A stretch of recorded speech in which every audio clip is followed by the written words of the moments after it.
Marvel cinematic universe की कहानी दुनिया की उन कहानियों में से एक है जो लंबी होने के बावजूद भी हम इसे और भी ज्यादा देखना और सुनना चाहते हैं। पर हो सकता है कि आपको ये बात जानकर हैरानी हो कि मार्वल सिनेमैटिक यूनिवर्स की अब तक की जर्नी में कई बार ऐसे पॉइंट्स भी आए हैं जहां पर कुछ चीजों को हमें या तो नहीं दिखाया गया या कुछ चीजों को दूसरे ढंग से दिखाया गया, जिसके कारण हमारे सामने मार्वल सिनेमैटिक यूनिवर्स का एक दूसरा ही नजरिया सामने आया। पर कोई बात नहीं, हम आज की इस वीडियो में आपको मार्वल सिनेमैटिक यूनिवर्स के उन टॉप 10 सीन्स के बारे में बताएंगे जो मार्वल की मूवीज में या तो कैंसिल कर दिए गए या उन्हें अल्टर कर दिया गया। और एज अ मार्वल फैन अगर आप भी जानना चाहते हैं थॉर के हीलिंग फैक्टर, हल्क के इन्फिनिटी वॉर के ट्रांसफॉर्मेशन और थैनोस के टाइटन पर सोल स्टोन के इस्तेमाल के बारे में, तो इस वीडियो को पूरा का पूरा जरूर देखिएगा। हे गाइस, मेरा नाम है पंकज सागर और आपका स्वागत है गेमों को हिंदी के एक और फ्रेश वीडियो में। Now without wasting any more time, let's get started.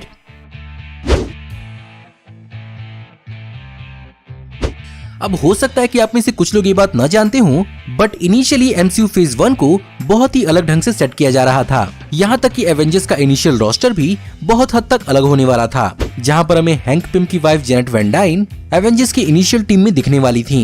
यही कारण है कि चीजों को मार्वल सिनेमैटिक यूनिवर्स के अंदर सेटअप करने के लिए थॉर मूवी के अंदर मार्वल के कई सारे फ्यूचर रेफरेंसेस को इंक्लूड किया गया था, जहाँ पर हमें डॉक्टर एरिक सेल्विग शील्ड की सब्सिडियरी स्पेस एजेंसी स्वॉर्ड के बारे में भी बात करते हुए दिखते, जो फिलहाल वांडाविजन सीरीज के अंदर बहुत ही इंपॉर्टेंट रोल प्ले करते हुए दिख रहा है। लेकिन इस सीन को मूवी से हटाना पड़ा और इस चीज का कारण यही था कि एक तो शील्ड और उसकी इनर वर्किंग्स को लोग अच्छे से समझ नहीं पाए थे और ऑडियंस को शील्ड के बारे में समझाना जरूरी था। वहीं दूसरी तरफ ये एजेंसी मार्वल कॉमिक्स के अंदर एक्स-मैन से ज्यादा एसोसिएटेड है, जिसके कारण इसके राइट्स फॉक्स के पास थे। यही कारण है कि डिज्नी के पास फॉक्स के राइट्स वापस आने के बाद ये एजेंसी मार्वल सिनेमैटिक यूनिवर्स के अंदर अब दिख रही है। यानी अगर दूसरे एंगल से देखा जाए तो स्वॉर्ड मार्वल सिनेमैटिक यूनिवर्स के अंदर बहुत पहले से एग्जिस्ट करता है, बस हमें कहीं बताया नहीं गया। भले ही मार्वल स्टूडियोज ने अपनी सिनेमैटिक यूनिवर्स की शुरुआत मार्वल के बचे खुचे कैरेक्टर्स के साथ की थी, पर उनका विजन हमेशा से ही क्लियर था कि एक दिन मार्वल के सारे कैरेक्टर्स उन्हीं के होंगे।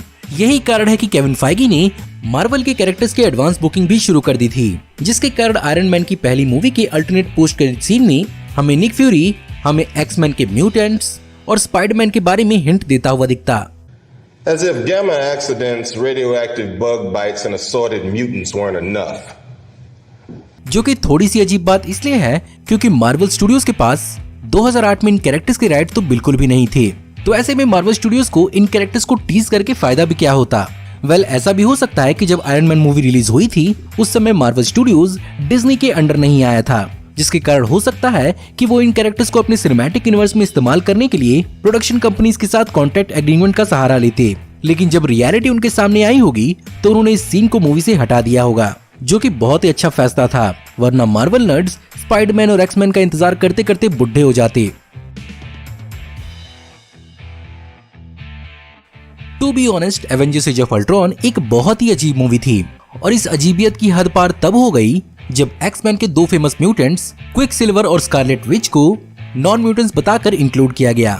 सबसे सोने पर सुहागा तो ये था कि फॉक्स का खुद का क्विक सिल्वर भी था और यही चीज दुनिया भर के मार्वल फैंस को कंफ्यूज कर रहा था।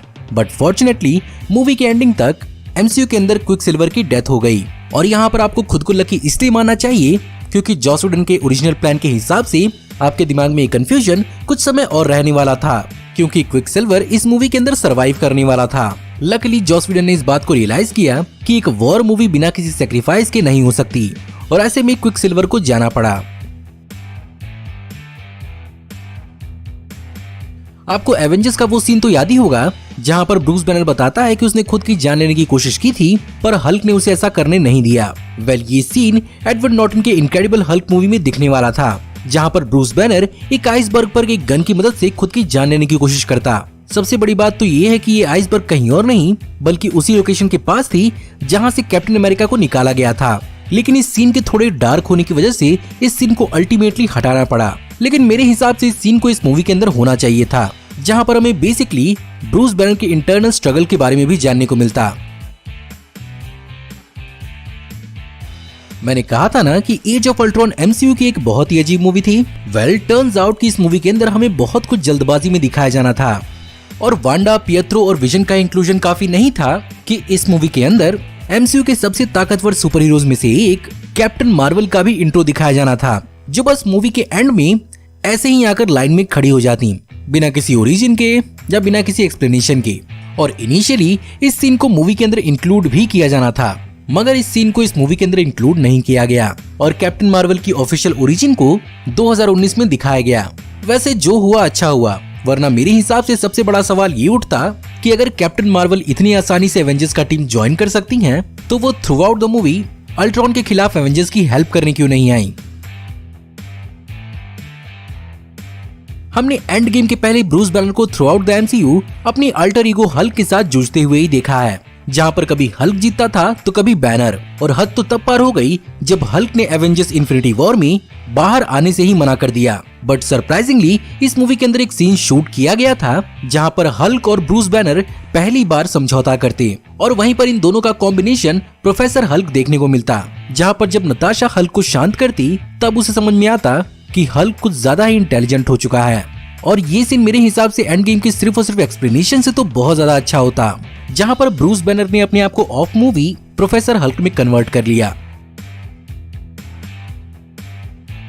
आप में से बहुत लोग ये बात तो मानते ही होंगे कि थॉर सबसे स्ट्रॉन्गेस्ट एवेंजर्स में से एक है, लेकिन आप में से शायद बहुत कम लोग को ये बात भी मालूम होगी कि थॉर मरते हुए लोगों की जिंदगियां भी बचा सकता है अपने जादुई एस्गार्डियन पत्थर का इस्तेमाल करके, जिसकी मदद से थॉर की मूवी के डिलीटेड सीन में वो मरते हुए एरिक सेल्विक की जान को बचा चुका है। मुझसे पूछिए तो मेरे हिसाब से इस सीन को डिलीट करके बहुत अच्छा किया गया, क्योंकि अगर ये एमसीयू के अंदर एग्जिस्ट करता तो एमसीयू के अंदर कुर्बानी की मतलब और वैल्यू बदल जाती।